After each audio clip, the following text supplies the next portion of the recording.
ആദ്യ സമാഗമമായി യാമിനി വ്രീളാവതിയായി തെന്നൽ തഴുകുമ്പോൾ തളരും താമര മലരായി നീ തുടിക്കും പൂങ്കവിൽ മദരൻ്റെ മലക്കൂടമായി അതുവരെ നനയാ കുളിമഴയിൽ നാം ഒന്നു നനഞ്ഞലഞ്ഞു പ്രണയനിലാ കിളിവാതിൽ പാതി തുറന്നതാരാണ്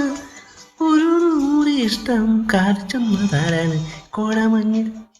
താഴ്വരയിൽ കടമ്പ് പൂക്കുമ്പോൾ പൊന്നണിഞ്ഞ് പൊട്ടുതൊട്ട് രാത്രി മുല്ല പൂക്കുമ്പോൾ പ്രണയനിലാ കിളിവാതിൽ പ്രണയനിലാ കിളിവാതിൽ പാതി തുറന്നതാ